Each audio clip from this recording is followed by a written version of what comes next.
Salvation is my best gift ever.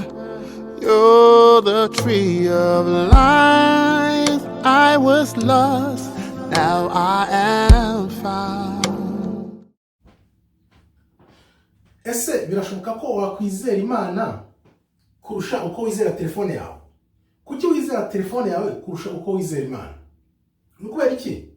Abantu bahora kuri telefone bashakishamo ibidafite umumaro, bibwira ko bafite umumaro, ariko ntibashake Imana, ntibashake kumenya Imana, impamvu ari hano, uko bigenda bavuye ahangaha.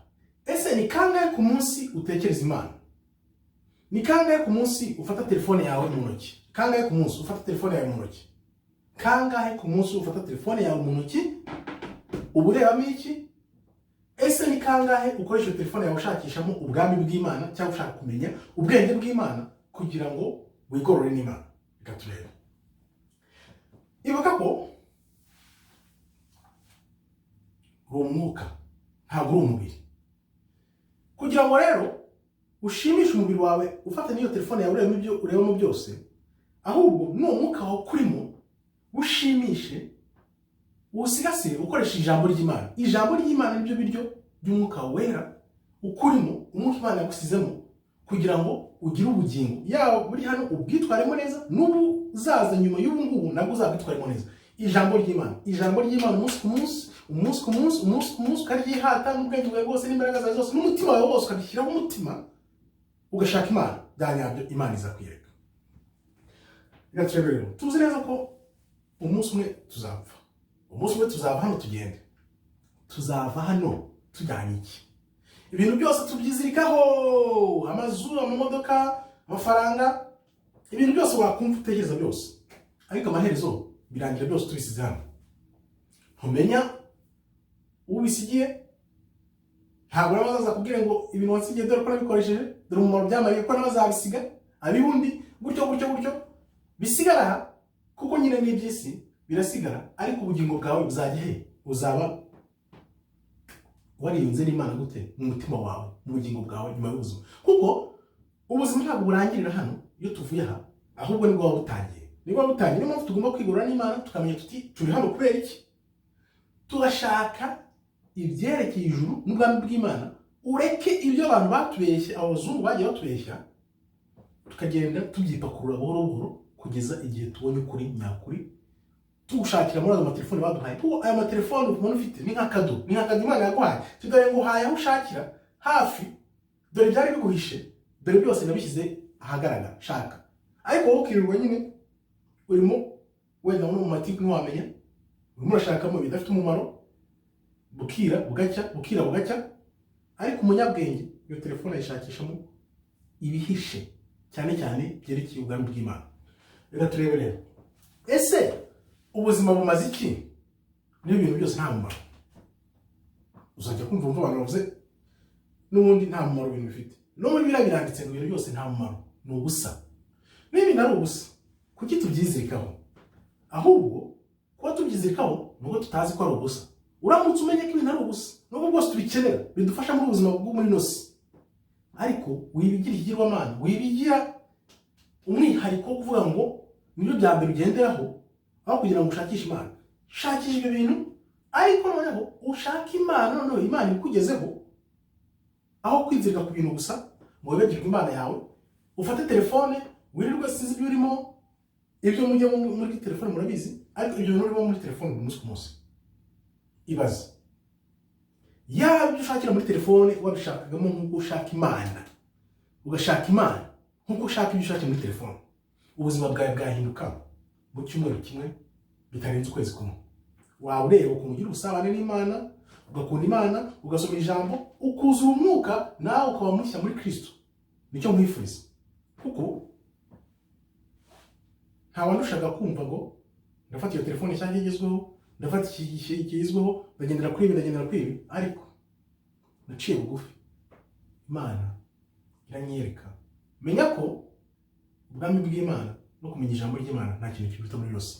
Nta kintu na kimwe ushobora kugereranya nacyo, nta kintu na kimwe mbikubwira muri nosi. Kuko noneho iyo uvuye muri uyu mubiri, noneho ubwo ubibona byikubye inshuro 10, uhita utangira kuribuka uvuga ati Imana iyo mbimenya byagenze gute biba bikiri kera iyunge n'Imana ugishobora gupfa kuko numara gupfa ntabwo uzabishoboye kwiyunga n'Imana iyunge n'Imana ugishoboye gupfa sinzi kubyumva mu gihe utari wapfa no kuvuga ngo mu gihe utari wapfa iyunge n'Imana ugishoboye kuba wapfa kuko iyo umaze gupfa ntabwo ugishobora guhindura ibintu biba byararangiye ubu ngubu rero nicyo gihe Imana yaguhaye Imana yagushyize hano muri ino si kugira ngo ubwami bwayo weho aba ari buzana muri ino si bukwire kandi ubusakaze mu bandi nabo bahugukirwa iby'ijuru mu bwami bw'Imana.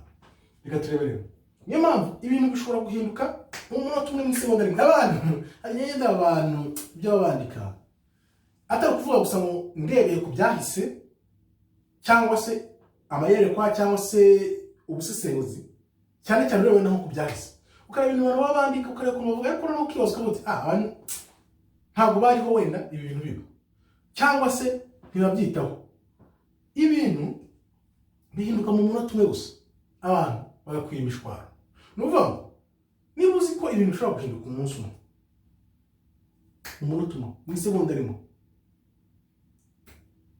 mu cyumweru kimwe wavuga uti ahubwo kugira ngo tuzabirukana ndahungira he nta handi uhungira uzijya mu ijambo ry'Imana no mu Mana uri mu Mana ni ibintu byahinduka gute uguma mu Mana kuko Imana iguma ari Imana iguma iri hejuru ya byose reka mbisubiremo iyo uhungiye mu Mana ni ibintu byahinduka bigahinduka gute Imana yo ntihinduka kuko nawe uri mu Mana iguma ikurengeye igukingiye ku buryo ibyo bintu bihinduka bigenda bisamira bisahura ibintu byose hirya no hino bikusanya ntacyo bigutwara kuko uri mu Mana kuko ibyo bintu bihinduka nk'umwanya umwe w'isegonda ryo guhumbya bihinduka kubera ko bitari mu Mana Imana ikaberekana byonyine bikaba uko byakabaye kandi abantu benshi baba bategereje ibimenyetso cyakora ngo barebe nubwo batiga ibintu birabo uyu munsi harashe imyaka 10 20 30 ntibiga abantu ntibiga bakongera gusubira muri bya bindi gutyo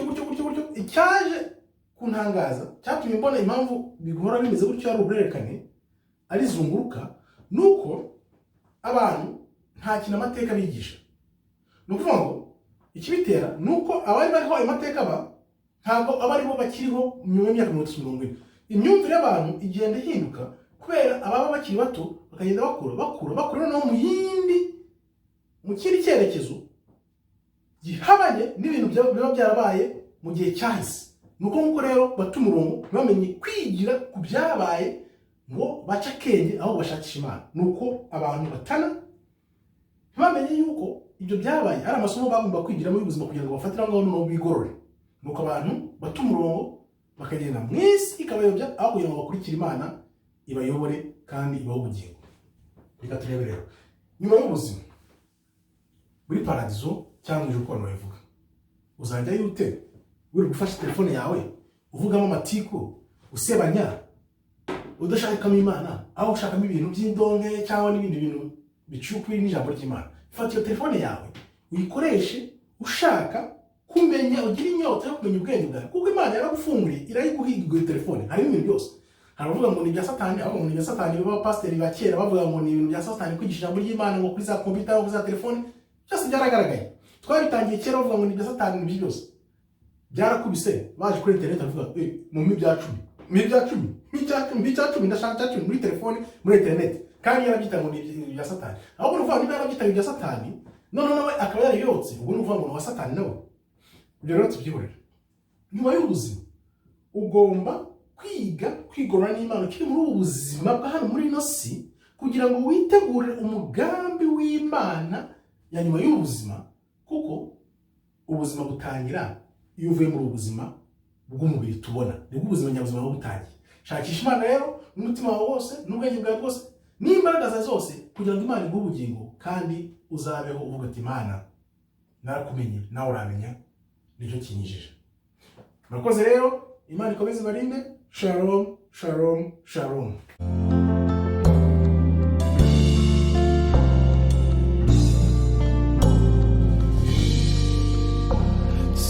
Salvation is my best gift ever. You're the tree of life. I was lost, now I am found.